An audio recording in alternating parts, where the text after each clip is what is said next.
uqdatam min lisani yafqahu qawli. Allahumma shalli wa sallim wa barik ala habibika Mustafa Muhammadin wa ala alihi wa sahbihi asmin. Nama ba'du.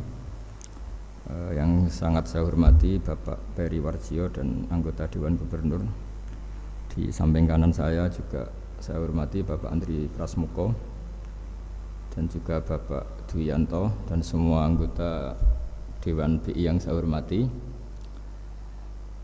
Terkait kajian akhlak atau nasihat-nasihat tentang akhlak secara bahasa atau secara linguistik dari segi kosakata, akhlak itu kata jamak.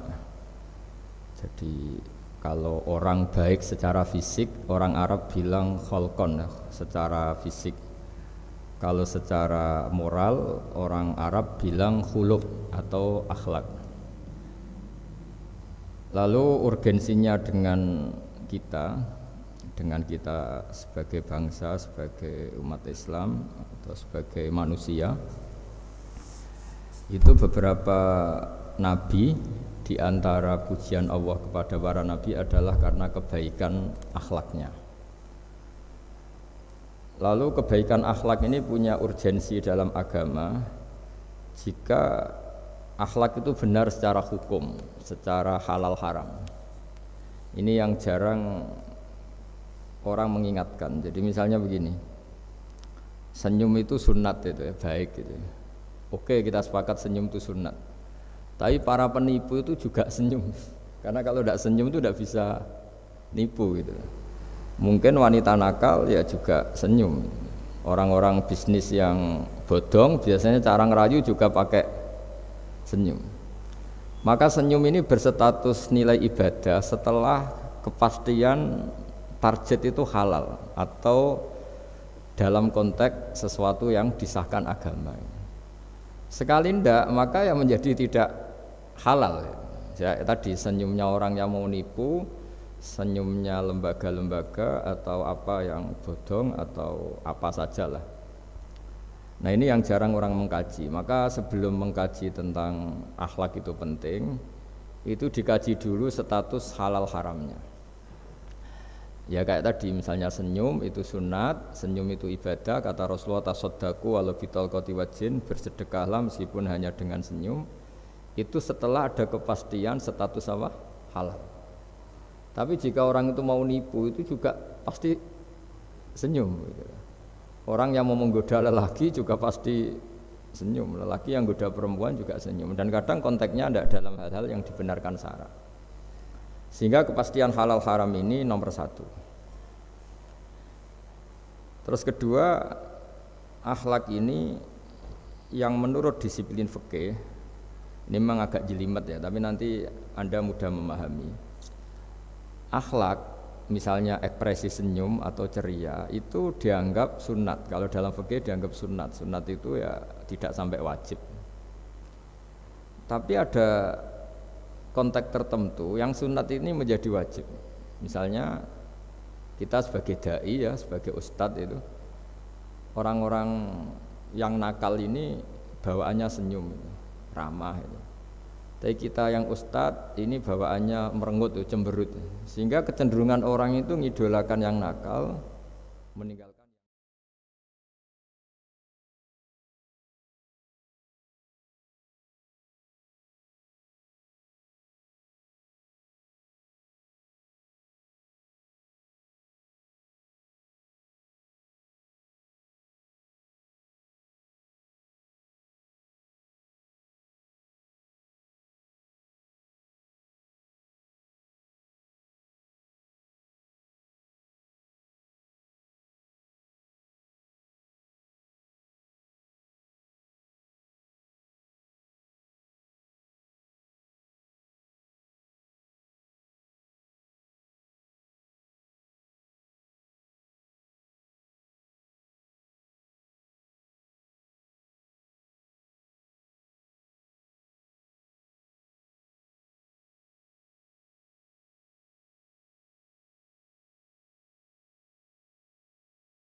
Sallallahu alaihi wasallam.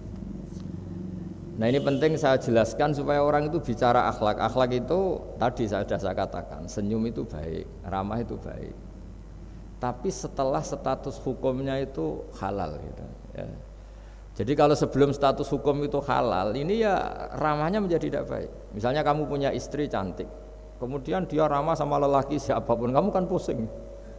Terus alasannya ramah itu baik. Makanya di Quran diingatkan fala takhdu'na bil qawli fayatma'alladzi fi qalbihi marad.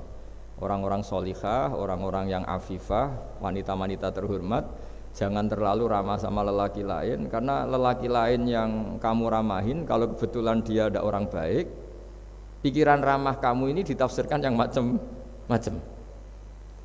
Ya, jadi ini karena saya sebagai kiai memang menekuni fikih, sehingga sebelum bicara jauh tentang hukum moral itu pastikan dulu status halal haramnya, baru ada numpang hukum akhlak. Sodako juga gitu, banyak orang dermawan itu ternyata nyuwun sewu memang uang korupsi sehingga mudah ngasih orang banyak, pas uangnya sendiri ternyata berat. Ini belum bisa dikatakan sodako karena bawaannya dermawan, karena uang saya saja. Jadi kepastian hukum ini harus ada dulu. Makanya dalam Islam fikih itu nomor satu, hanya nomor satu itu ya kepastian hukum. Baru di level aplikasi hukum itu penerapannya, tatbikinya kalau dalam bahasa Arab butuh akhlak. Terus ketiga, cerita-cerita akhlak itu yang paling fenomenal itu kata banyak mufassir. Kenapa Saharatu Fir'aun? Jadi ketika duel, saya cerita sedikit. Musa ini punya banyak mukjizat. Nabi Musa ini punya banyak mukjizat. Mukjizat itu sesuatu yang luar biasa, enggak bisa dinalar oleh akal. Itu kalau orang baik disebut mukjizat, kalau orang buruk punya kemampuan ini disebut sihir. Ya. Tapi sama-sama punya kekuatan yang dahsyat. Sehingga ketika Nabi Musa punya kekuatan yang dahsyat ini, yang disebut mukjizat, Fir'aun cara berpikir yang bisa mengalahkan ini hanya sihir. Dipanggillah ahli sihir yang profesional, yang top lah. Dan mulai dulu itu wong ya seneng duit gitu. Jadi ahli sihir yang mau datang tapi berani berapa gitu. Jadi itu sudah mulai dulu gitu. Jadi sekunane kuno itu transaksinya itu ya harus berani berapa itu. Fir'aun katanya innakum idzal laminal muqarrabin. Kamu tak jamin menjadi orang dekat saya. Jadi mulai dulu kalau dukung itu ya harus dapat jatah itu. Jadi jatah orang dekat, entah dulu itu apa menteri atau apa tidak tahu, tapi mulai dulu ya sudah gitu. Kata Fir'aun oke. Akhirnya pertarungan itu mau dimulai. Lah uniknya ketika mau dimulai itu saharoh ini ahli sihir yang bawaan Fir'aun tadi, sewaan nih tadi, bayaran. Itu di luar dugaan Mas Andri, itu malah sopan sama Nabi Musa. Ditonton orang banyak padahal, ditonton orang banyak karena Fir'aun tuh ingin Nabi Musa itu kalah, Musa kalau dia manggil. Tapi di luar dugaan itu para ahli sihir itu entah saking haibahnya, wibawanya Nabi Musa itu, jenengan dulu apa saya dulu? Monggo jenengan dulu apa saya dulu? Imma antulkiyah wa imma an-nahnul mulkin. Monggo jenengan dulu atau kita dulu. Jadi harusnya secara teori tarung itu semakin menteror atau ada gebrakan yang mengagetkan ini kan lebih mudah mengalahkan Musa. Tapi enggak, malah Musa ditanya, wahai Musa, imma antulqiyah wa imma an-nahnul mulkin. Monggo jenengan dulu atau kita dulu. Nabi Musa juga membalas yang sopan. Enggak, kalian dulu saja. Nah itu kata para ahli tafsir. Barokahnya akhlak yang dilakukan Saharatu Fir'aun ini, al-qawwa fi qulubihim al-iman. Allah saat itu juga memberi iman. Jadi barokahnya sopan sama Nabi siapa? Musa.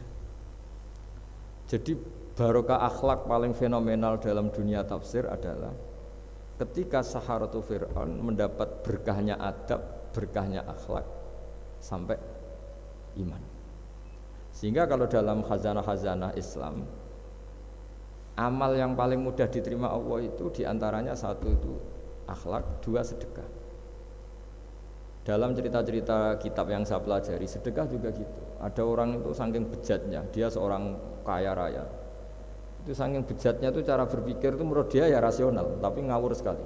Dia punya putri cantik gitu. Ya tentu dia yang ngerawat. Terus dia ngenangen itu wong anakku ayu dirabi wong liya gitu. Walhasil itu dia punya rencana menikahi anaknya sendiri. Itu kan sebejat-bejatnya orang. Dan dia cara berpikir itu begitu, memang namanya orang Majusi, tidak beragama. Tapi ketika dia banyak ulama yang bilang namanya orang ini Bahrom. Tapi siapapun namanya itu, cerita ini populer di literasi, di hazanah-hazanah atau di referensi kita. Pas malam pertama mau menggauli putrinya, ada janda sepuh itu notok pintunya ya, supaya dikasih sedekah. Itu anehnya dia itu tergerak untuk memberi. Ketika mau memberi, si janda ini berubah pikiran, wong saya ini muslimah kok minta orang kafir. Tidak jadi minta, tapi lari, ketika dikejar lari. Setelah di rumah melihat anak-anaknya itu menangis, Mas Andri, kembali lagi minta. Setelah mau dikasih, lari lagi sampai 3 kali. Singkat cerita si Bahrom ini lalu tetap ke rumahnya dan ternyata mendengar anak-anak menangis karena kelaparan. Dia tergerak hatinya itu membawa cara Indonesia, membawa beras sendiri, membawa roti sendiri, semua keperluan itu dicukupin, dibawa sendiri, diantarkan. Dan uniknya saat itu juga dia berpikir waras langsung, gak ingin lagi menggauli anaknya, gak ingin lagi. Jadi barokahnya sedekah itu dilakukan orang kafir, itu langsung ada berkah.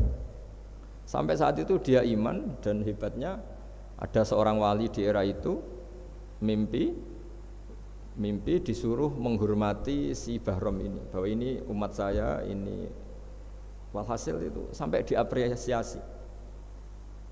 Nah, lagi-lagi kembali ke sedekah. Jika ada orang netral, misalnya orang netral itu ya diajak baik ya mau, diajak buruk ya mau, belum punya berpendirian, juga belum punya karakter, belum punya status yang permanen, ya solehnya masih amatir, faseknya ya masih amatir. Kemudian terus ada kompetisi, alam raya ini kan kompetisi. Ternyata yang tukang sedekah, yang mudah memberi itu yang fasek, yang ini pelit.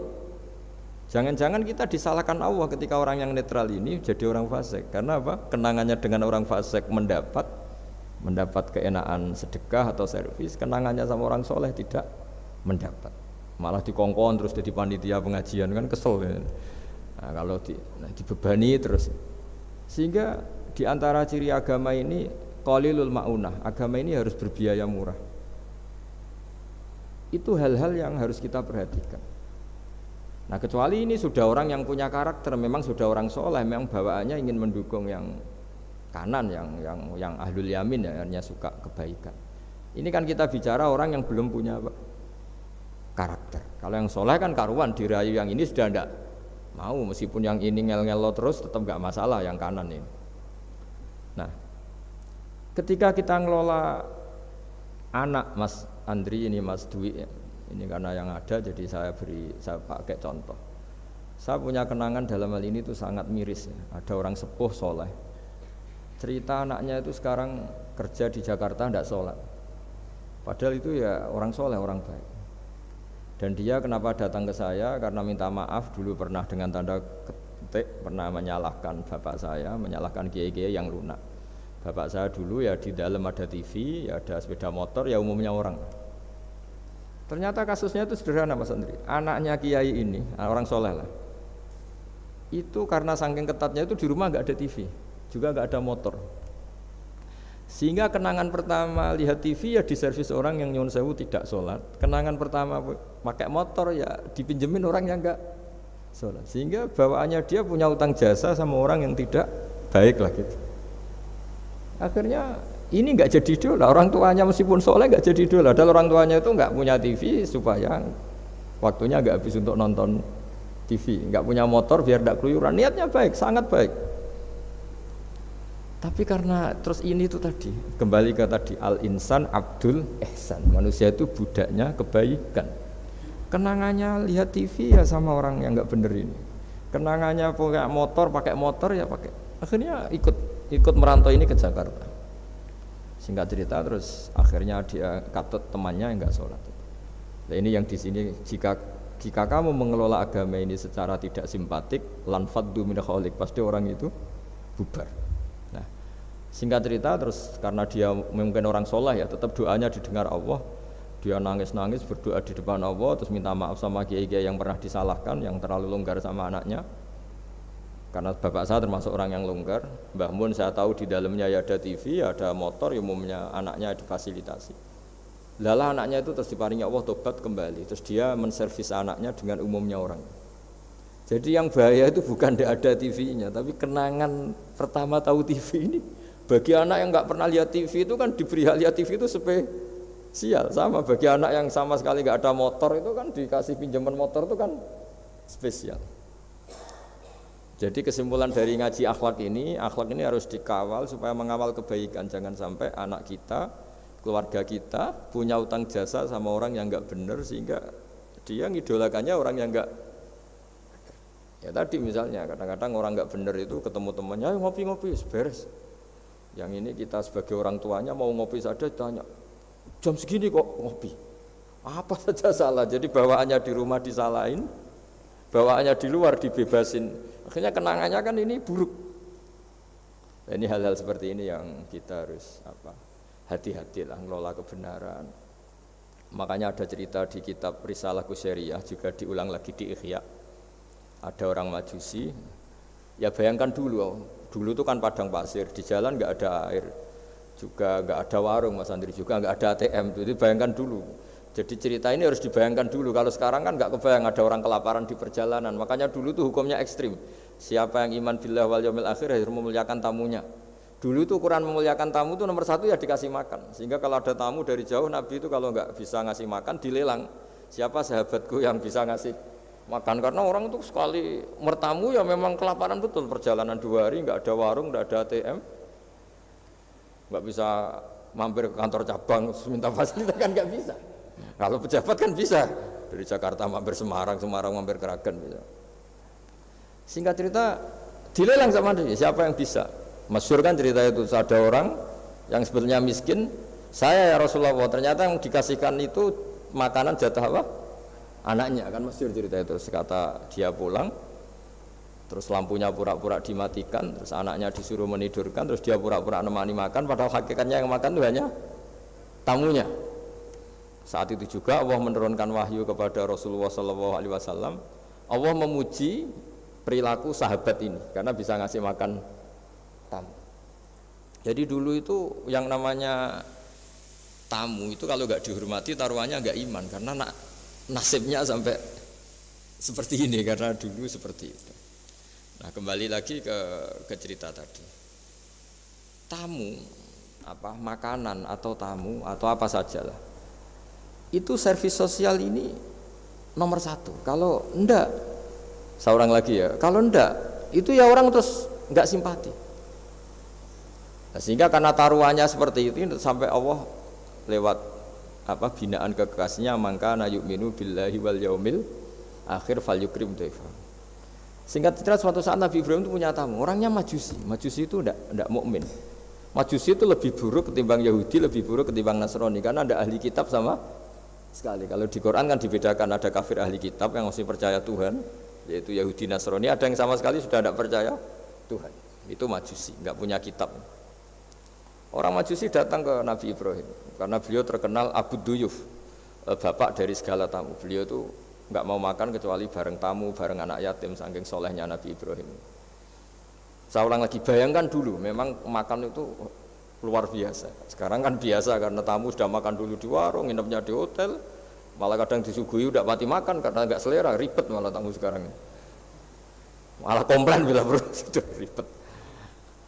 Nabi Ibrahim itu ketika orang itu kelaparan, ya Ibrahim karena dia nggak mukmin ya manggilnya jangkar. Tolong hari ini saya kasih makan. Ndak hatta tu'mina, sehingga kamu iman. Singkat cerita orang ini frustasi karena ini tokoh ya. Nabi Ibrahim itu tokoh besar muslim ya tentu. Akhirnya dia putus asa. Putus asa terus sudah walla itu sudah balik kanan, sudah ngelunyur saja meninggalkan Ibrahim karena sudah putus asa lah. saya Majusi, dia Nabi, dia tokoh Islam, pasti tidak ngasih makan. Apa yang terjadi? Saat itu juga Allah, karena beliau Nabi, bisa komunikasi dengan Allah, dapat wahyu. Lihat orang itu umur berapa? 70 kira-kira gitu, atau 60. Kata Allah, orang itu baru ini loh kelaparan katanya. Dan baru ini juga minta kamu kan? Iya. Dan kemarin-kemarin tidak pernah kelaparan ya, baru ini ya. Terus kata Allah, saya yang Tuhan saja ngasih makan dia padahal tidak iman sama saya. 60 tahun. Kamu diminta untuk 1 hari saja kok mensyaratkan apa? Iman. Udah panggil saja supaya makan di kamu. Salah saya dipanggil akhirnya sama Nabi Ibrahim, dikejar. Udah, ayo makan ke saya. Ya gimana? Udah, tidak usah syarat iman, pokoknya makan saja guys. Nah, sudah si makan sama Nabi Ibrahim di servis, tanya orang itu, kok kamu mendadak baik tadi sinis itu ya, ditegur Allah, saya salah katanya. Loh, Allah yang Tuhan itu, menurut kamu Tuhan itu betul negur kamu? Iya. Dia nangis-nangisnya. Ternyata Tuhanmu itu Tuhan betul ya. Saya yang Majusi aja diperhatikan katanya. Bahkan menyalahkan kekasihnya kamu katanya. Udah saya mau iman saja katanya gitu kan. Itu ya barokahnya servis tadi. Nah, sekarang misalnya kita bertarung di dunia yang bebas ini. Misalnya nyuwun sewu, yang ngasih makan ini nyuwun sewu orang tidak baik, yang orang baik tidak ngasih. Pasti utang jasanya orang ini sama yang enggak baik. Karena kenanya sama orang baik itu udah baik.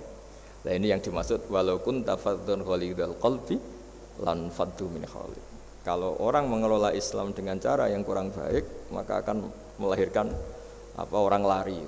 Ya, karena tadi al-insan abdul es. Jadi cerita yang ringan-ringan di sekeliling kita juga seperti itu. Bapak-bapak itu ngopi di rumah itu ya rasanya kopi sama. Itu gara-gara tidak nyaman ya cara bojo nek semarah kan gitu cara nyugoi. Di warung senyum. Dia sudah akhirnya pilih di warung. Karena di warung dapat senyum, di rumah dapat ya sudah. Jadi semua proses sosial itu seperti itu. Nah, mau saya di sini bayangkan itu anak kita gitu. Kenangannya dengan kita, dengan bapaknya, dengan ibunya ini kurang baik. Kenangannya di luar baik, sehingga anak kita cenderung tidak ngidolakan kita, meninggalkan kita. Jadi menurut saya belajar akhlak paling pokok adalah kaitannya dengan kepentingan anak-anak kita. Saya bukan niat sombong ya, saya itu alhamdulillah sampai sekarang itu masih sering mandikan anak saya, jalan-jalan sama anak saya, hak-haknya. Bahkan saya ini punya ajaran yang agak unik, tapi istri saya sudah menerima. Dulu ya sempat janggal-janggal itu iskal, tapi sekarang sudah menerima. Saya punya anak yang biasa ikut adik saya, adik Fuad itu masih kelas 2 SD. Mulai kelas 1 SD, mulai kelas 2 saya bilang, kalau kamu ingin jajan, bapak pas tidur bangunkan. Padahal anak saya itu punya santri, punya banyak yang bantu lah. Dulu istri saya protes, itu kan melatih anak nggak sopan karena bangunkan orang tua. Enggak, kata saya, sopan itu nomor 2, nomor 1 itu hukum. Terus saya beri penjelasan. Yang paling berhak atau yang paling boleh dingel-ngelno anak, dingel-ngelno anak itu ya diganggu anak, itu ya orang tuanya. Masa anak mau jajan yang harus ribet pembantu, mana anak mau jajan yang harus ribet orang. Yang paling boleh diganggu oleh anaknya ya orang tuanya. Itu hukum kata saya. Akhlak nomor 2. Sehingga barokahnya hukum itu, saya ulang lagi, barokahnya hukum itu, kalau anak ini terpaksa pembantu itu pas lalai, pas kita tidak nyalahkan, kan kewajibannya di kita. Akhirnya kita menjadi tahu, baru istri menjadi tahu, yang paling berhak diganggu anak ya orang tua. Itu hukum. Nah, akhlak itu baru nomor 2, ganggu itu ya dikira-kira lah pas bangun atau pas rileks. Tapi itu nomor 2, itu namanya moral. Moral itu sunat. Tapi kalau hukum itu nomor 1. Sehingga akhirnya orang tua, anak ini senang. Betapa baiknya orang tua kita, pas tidur saja dibangunin mau demi kepentingan dia. Akhirnya anak ini punya kenangan baik sama orang tua. Pas tidur saja bapak diajak mau. Apalagi pas happy. Nah, karena kenangannya baik, ya idolanya orang tuanya. Ketika idolanya orang tuanya dan kita orang baik, mau ngajak sholat ya gampang, mau ngajak ngaji ya. Bayangkan kalau kenangannya dia dimintai uang nggak boleh, bentak, salah jam kayak atau salah jadwal atau apa, salah momentum, masa anak kecil diwalate salah pakai momentum pakai apa itu. Nah, ketika kita ngangkon belajar sudah susah karena kenangannya ndak baik. Jadi kunci daripada ini makanya saya bilang berkali-kali. Oke, kita belajar akhlak, belajar moral, tapi nomor satu itu hukum. Saya ulang lagi hukum. Karena agama ini ciri khasnya itu hukum. Hukum itu ketentuan. Jadi aturan Islam itu detail. Misalnya saya belum haji, ya sudah. Sebagian harta saya jatah untuk haji itu sudah tidak milik saya, harus dianggap miliknya haji.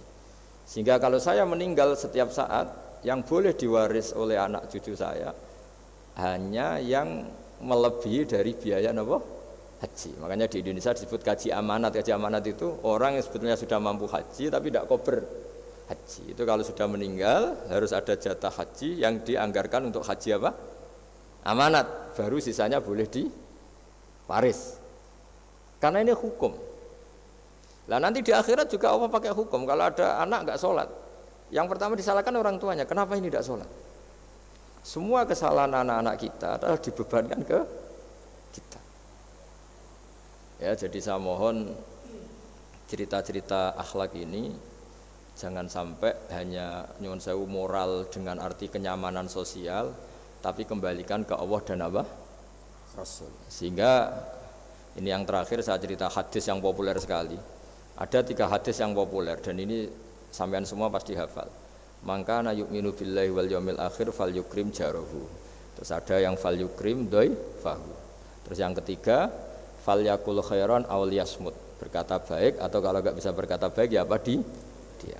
Nah, itu uniknya Islam itu apa Mas Dwi? Uniknya Islam itu tidak pernah membolehkan umatnya terdikte oleh sosial Mas Andri, enggak boleh. Tapi hanya terdikte oleh ketentuan Allah dan Rasul. Jadi Allah cara ngendikan, kalau kamu iman kepada Allah dan Rasul, iman kepada Allah artinya apa? Allah memerintahkan kita berbuat baik sama tetangga, sama tamu, maka lakukan itu.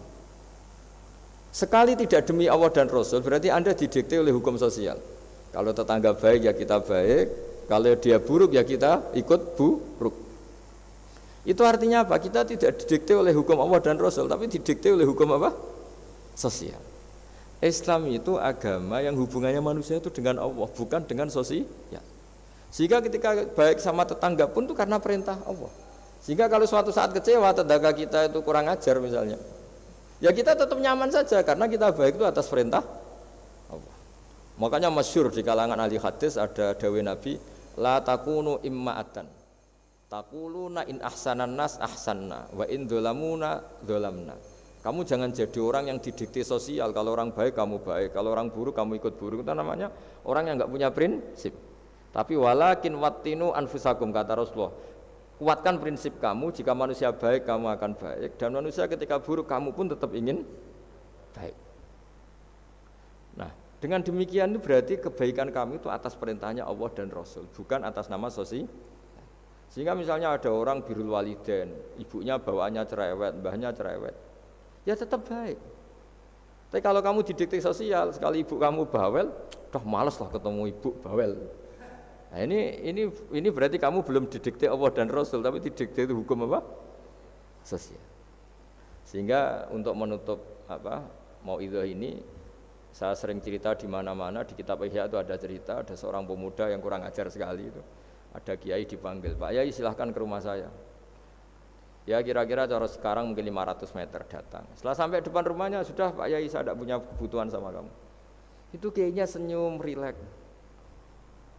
Setelah sampai rumahnya dipanggil lagi, Pak Yai mohon ke rumah saya. Terus kiainya ke situ lagi asik kan. Terus setelah sampai rumahnya pemuda tadi, sudah pulang aja saya tidak butuh kamu. Sampai 3 kali. Dan kiainya tuh asik, ceria gitu. Pemuda itu kagetnya bukan main. Kenapa Pak Kiai tidak tersinggung? Malah senyum-senyum. Jong kata orang Jawa ini. Ini cerita di Ihya. Saya tuh senang sekali nuruti perintah Allah. Allah menghentikan, saya disuruh hormat tetangga. Lah kamu tetangga saya. Dan saya alhamdulillah bisa nuruti karep kamu. Disuruh ke kamu, saya ke kamu. Dan sekarang karep kamu saya pulang ya saya pulang. Syukur sekali hari ini saya bisa nuruti perintah Allah sampai 3 kali. Nangis pemuda itu. Loh kalau kamu kan kamu tampar, ini kan pelecehan.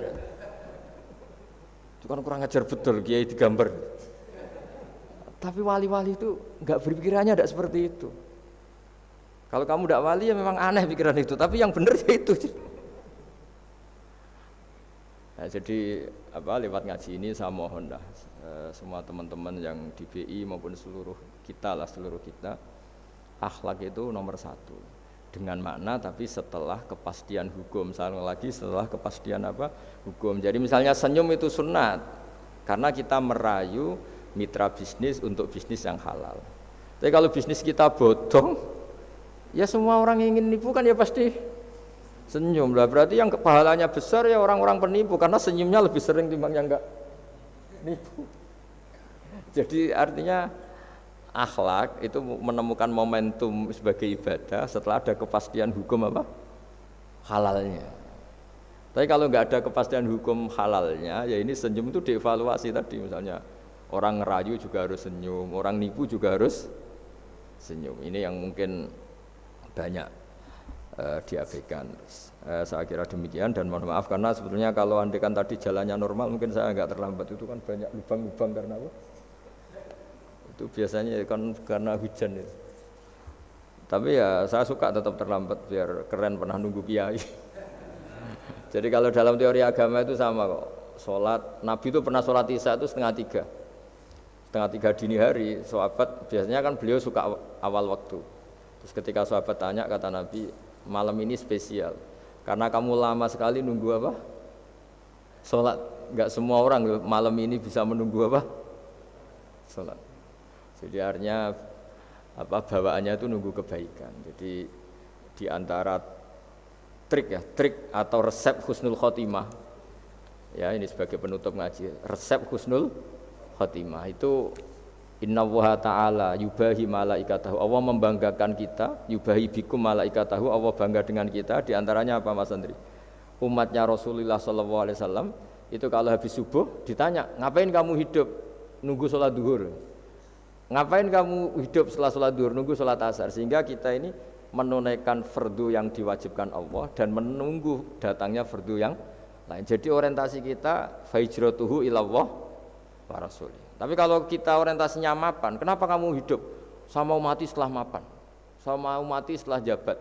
Ini kan berarti perjalanan kamu ilad dunya, orientasi kamu dunia. Faman kanat hijratu ilad dunya aw imra'atin yankihuha fa hijratuhu ila ma hajara ilaih. Tapi kalau kamu niatnya, kenapa kamu berani hidup? Supaya bisa sholat, supaya bisa ibadah. Berarti perjalanan kamu hanya menuju Allah dan Rasul. Jadi sehingga di antara alamat husnul khotimah adalah orang setiap sudah melakukan satu kebaikan berani hidup karena berharap bisa melakukan kebaikan yang lain. Jadi dari satu kebaikan rutenya menuju kebaikan yang lain.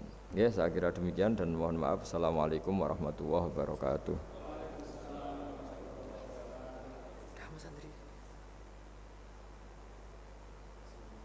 Sinyalnya enggak jelas. Sinyalnya enggak jelas. Oh ya. Ini sudah sampaikan.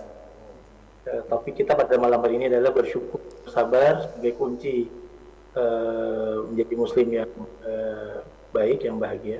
Tapi dari beberapa kajian atau yang Gus sampaikan, kami mencatat bahwa sungguhnya sebagai muslim kita semua didikte oleh Allah Subhanahu wa taala dan Rasulnya, bukan karena situasi lingkungan. Itu mungkin karena jadi membuat kita sabar dan tetap bersyukur. Apapun yang respon orang terhadap kita, ya monggo saja. Yang penting karena kita lillahi ta'ala. Mungkin sekilas itu sedikit berbahas. Bapak Gubernur, Ayahanda Gubernur, mohon izin apakah diperkenankan untuk ke sesi tanya jawab, Bapak? 2 aja ya, biar nggak kemana. Ya nggak apa-apa, 2 aja. Silakan Adinda Puji, tergantung Gus Bahaya. Tolong. Oh, Masya Allah, terima kasih Ayahanda. Gus, alhamdulillah sudah banyak yang ingin bertanya kepada Gus. Di dalam catatan kami ada 3 penanya yang insya Allah akan live. Di chat juga banyak yang bertanya tentang gimana sih sebenarnya esensi dari kesabaran itu. Dan juga ada yang resen pada malam hari ini. Tapi Coba kita panggil untuk yang bertanya secara live. Monggo kami persilakan Mas Ibrahim dari KPU Sumatera Utara. Ada 3 Gus yang akan bertanya secara live, di luar yang mengangkat tangan dan di luar chat juga. Silakan Mas Ibrahim. Iya, terima kasih Pak Puji. Bismillahirrahmanirrahim. Yang terhormat Al-Mukarram Ayahanda Gubernur Bank Indonesia, yang kami muliakan Gus Baha. Assalamualaikum Gus Baha. Yang kami hormati Ibu Deputi Gubernur Senior, Bapak dan Ibu anggota Dewan Gubernur, Bapak dan Ibu Asisten Gubernur, serta pimpinan Satker serta rekan-rekan yang saya hormati. Tadi di bagian akhir tausiah Gus Baha menyebutkan pentingnya macam hukum ya Gus Baha ya, bahwa segala sesuatunya harus ada dasar atau landasan. Sementara kembali ke kajian akhlak itu biasanya juga menyangkut sabar, syukur, kemudian ada tawakal, ikhtiar, dan doa. Nah, ini referensi kami